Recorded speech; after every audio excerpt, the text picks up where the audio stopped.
Welcome to Land Academy. I'm Jack Butala. I'm Jill DeWit. We show you how to buy real estate for half of what it's worth. And sell it on the internet really fast. We are Jack and Jill, and this is the Jack and Jill Show 2. With over 15,000 completed transactions, we're the experts at acquiring property. Of all kinds, not just land. For half price and flipping them for way more. All right, let's get this show started. Jack Butala here with Jill. She's going to join us quickly in an impromptu quick motion of Jill's, what would I call it, Jill? I would call it Jill had a feeling, so now we're doing this live. I had a feeling. We're doing our podcast live. Yep. And video, so. Yep, we're going crazy now. So we're recording show number 400 this week, by the way. So it's about time we just go crazy. This is 397. This is 397. Jack Butala with Jill DeWit. Hi. Welcome to our show today. In this episode, Jill and I talk about how to fail at your very first mailer. Yep.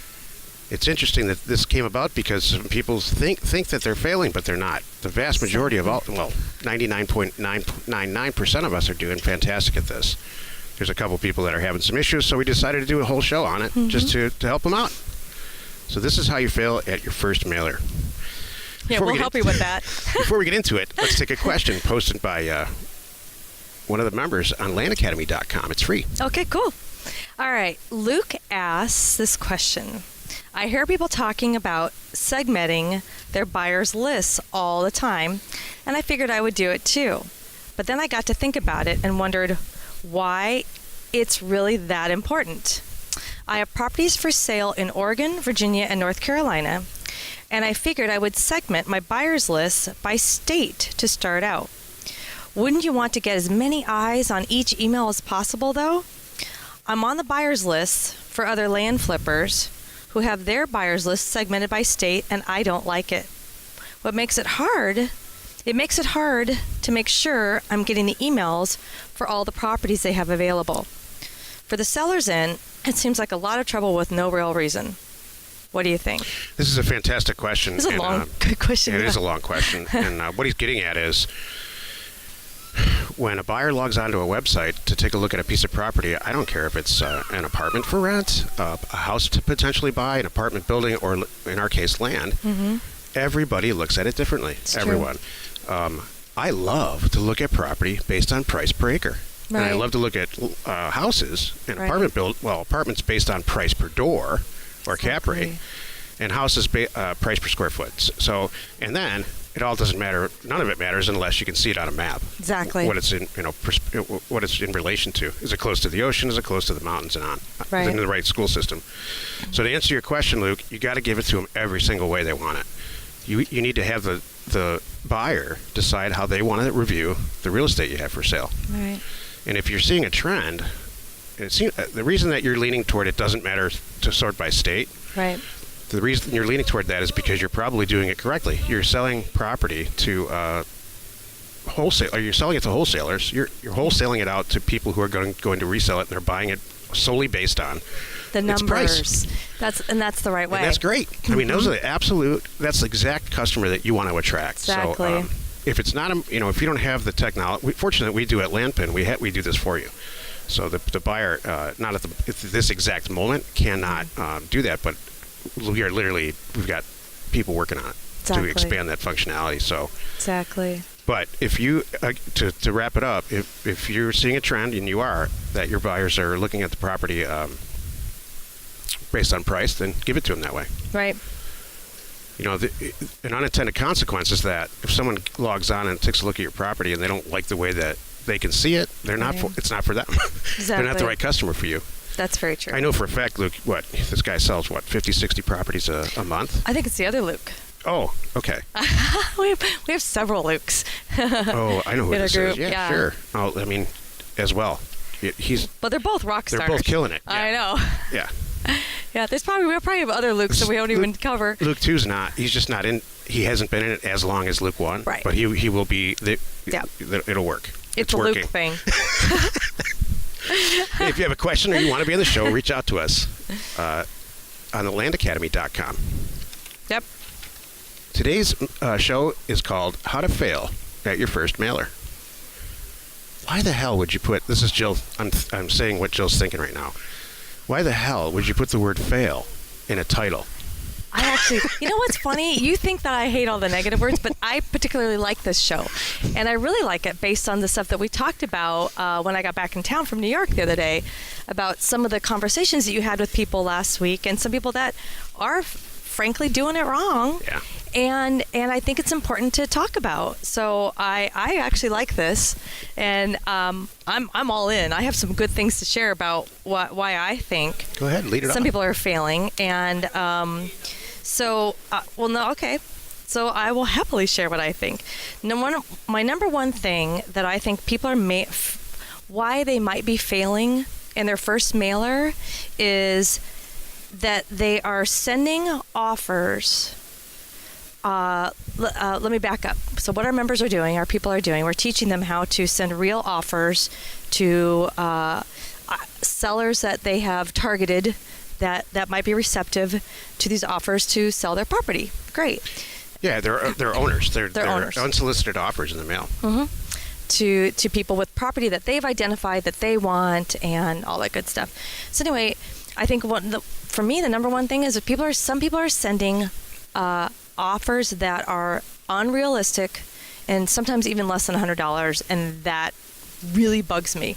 Yeah. So if I got an offer in the mail and it wasn't even worth my time, and it's not even worth going to pay for me to go out to dinner or something nice, for selling my property, even though I know it's not worth that much, I'm going to toss it. It's a waste. So that's a waste of time and energy and money, and I just, it's not good.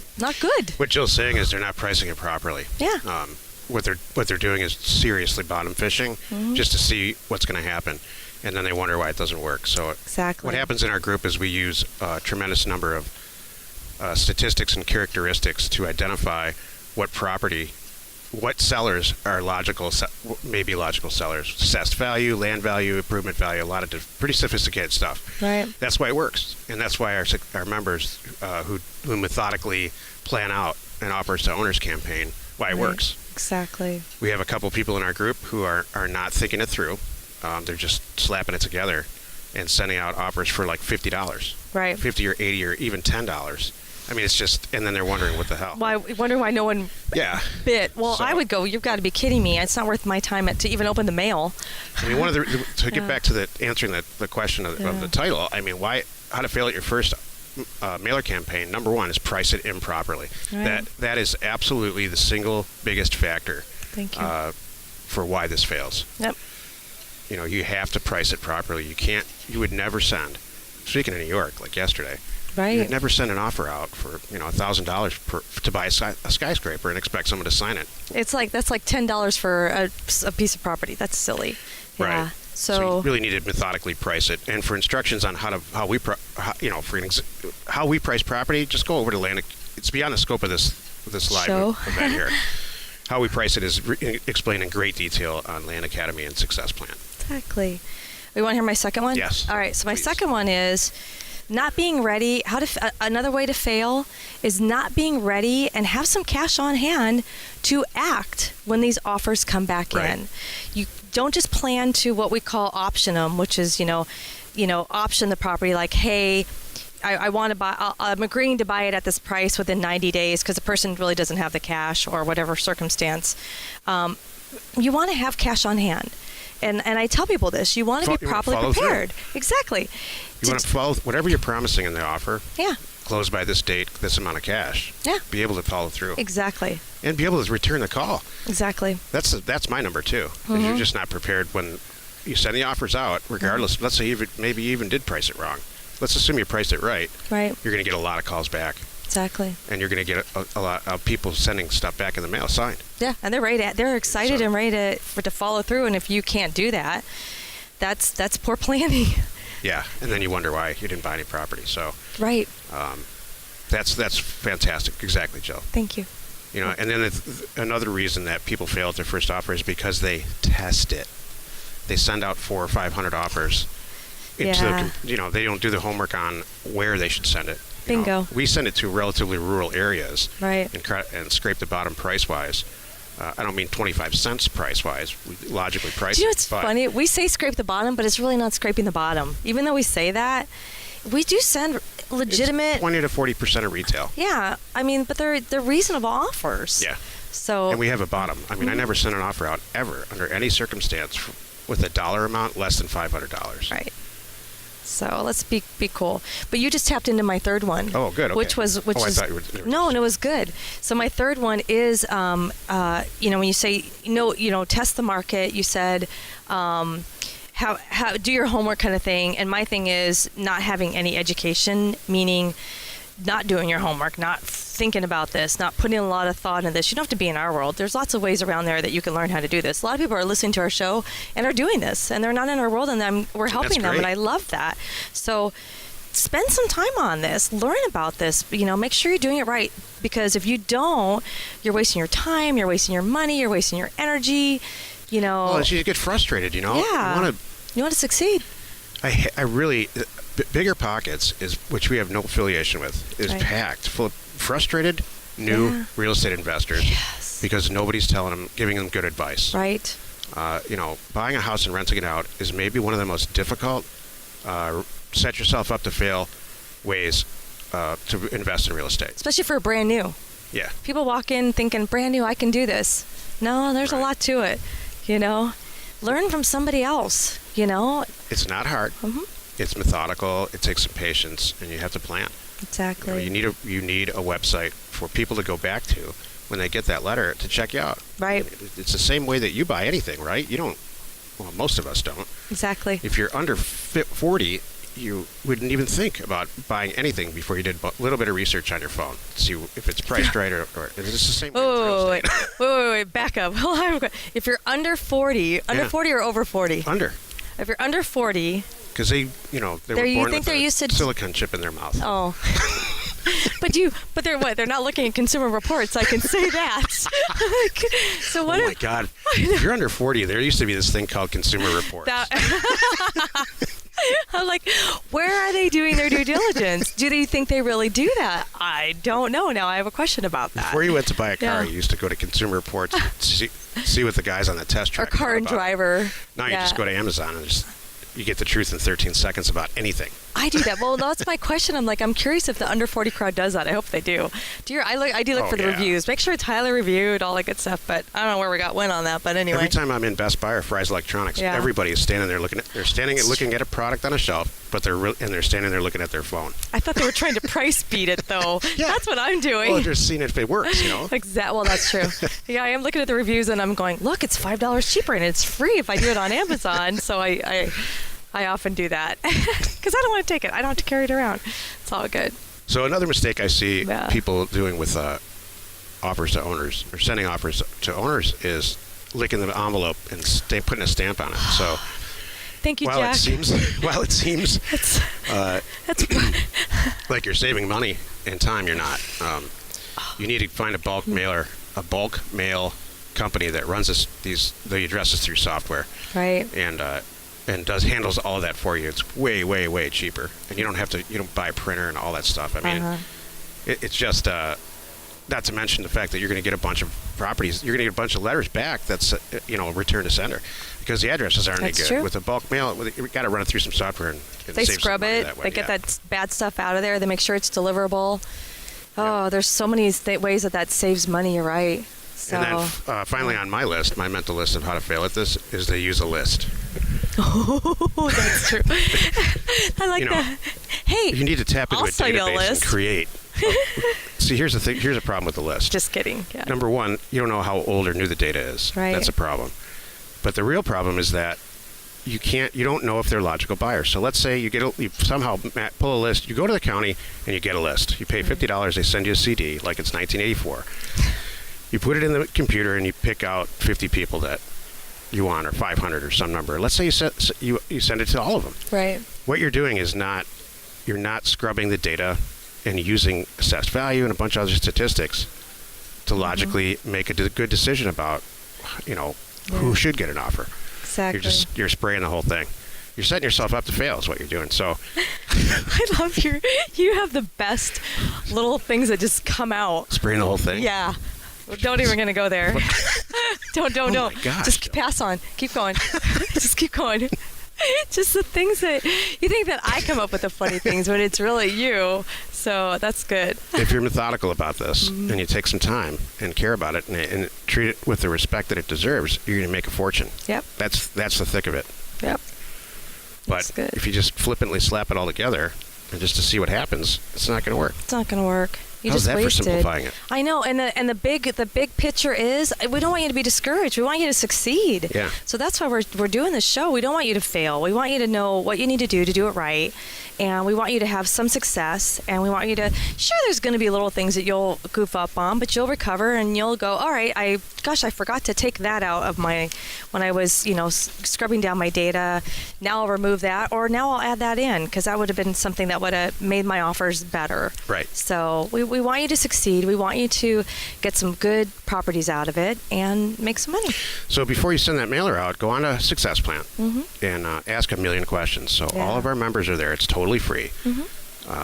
About this or houses or anything or investing in general, go to Success Plan. It's a forum. And say, hey, I'm thinking about sending this offer here. How many should I?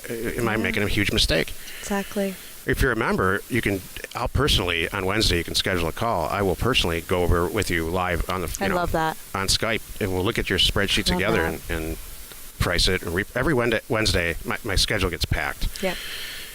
And I'll do it about properties that, if you're thinking about buying a property, you can do that too.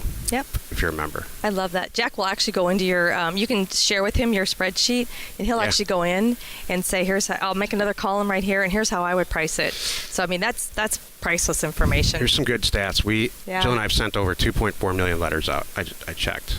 Actually, I had RealQuest tell me that. Oh. And then last month, RealQuest said our members downloaded 280,000 records. Wow.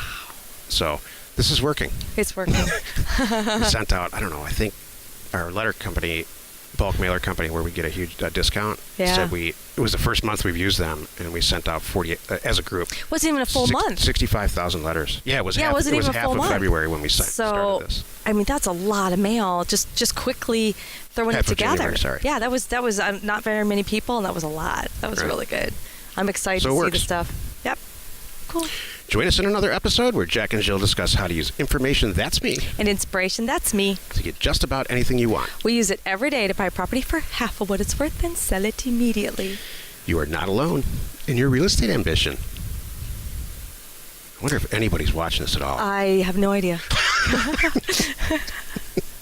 I don't know. No, what's funny is we're going to get sunburn on one side here. I was wondering that. It's hot. I know. We're going to get sunburned. People back east I know. I'm so sorry. I'm sorry, New York. I was there yesterday. I actually went through de-icing yesterday to get out of there. We had a not long delay. Thank goodness. It was about an hour and a half. So got very lucky. But I was there all last week, and it's better here. So I'm good. Information and inspiration to buy undervalued property. We are Jack and Jill, and this was the Cash Flow from Land Show. We're the experts at acquiring property of all kinds, not just land, for half price, just so we can flip it for way more. And really fast. Thanks for listening. You are not alone in your real estate ambition.